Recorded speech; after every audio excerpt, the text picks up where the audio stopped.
Pria hanya minum sedikit air dari bak rumahnya. Namun, itu membuat wanita cantik di sampingnya terkejut. Dengan sekali pandang, dia tahu ini adalah Roh Kudus yang legendaris. Sebotol saja bisa membuat kaisar bela diri mencapai tingkat keterampilan yang lebih tinggi. Namun, pria itu justru menggunakannya seperti air keran biasa.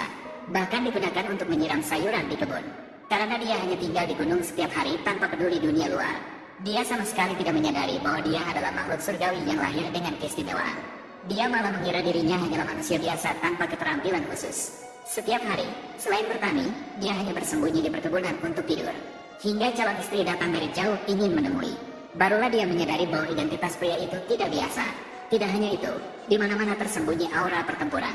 Bahkan lampu minyak yang digunakan di rumahnya ternyata adalah lampu surgawi kuno. Sekop yang digunakan untuk menggali tanah adalah kapak dewa pencipta.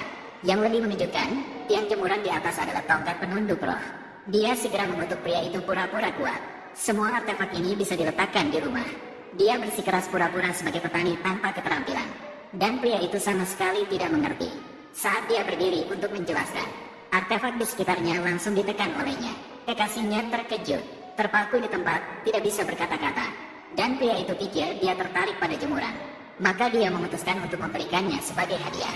Menghadapi hadiah yang begitu berharga, kekasihnya langsung mengatakan tidak akan membatalkan pernikahan. Namun pria itu tidak setuju sama sekali. Bahkan langsung merobek surat nikah. Karena dia mendengar dari senior bahwa dia memiliki 6 tunangan. Dan semuanya berasal dari keluarga besar di dunia persilatan. Ketika mereka tahu dia hanyalah seorang petani desa, pasti akan membatalkan pernikahan.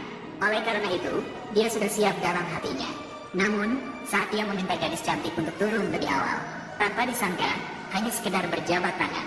Hasilnya, gadis cantik malah berhasil mencapai tingkat langit. Hal ini membuatnya tidak mau mundur dari pernikahan itu. Saat pria itu bersiap untuk menolak lagi. Tapi siapa yang menyangka, kakak senior datang pada saat itu. Mengatakan bahwa keduanya memiliki kesempatan besar. Jangan sampai melewatkan kesempatan ini. Langsung saja dia memilih beberapa sayuran dan buah. Pergi ke hotel imperial untuk menjual dan mendapatkan sedikit mahar. Aku pergi. Ditipu. Hotel sekelas ini. Bagaimana mungkin ada yang membeli sayur di sini? Namun yang tidak dia ketahui adalah bahwa di sini sedang diadakan lelang. Dan hanya sebatang rumput biasa. Malah dilelang oleh para elit kaya hingga miliaran. Dan barang-barang seperti itu ada di seluruh kebun milik pria itu. Saat hampir selesai, dia segera berlari ke sana untuk mempertanyakan situasi.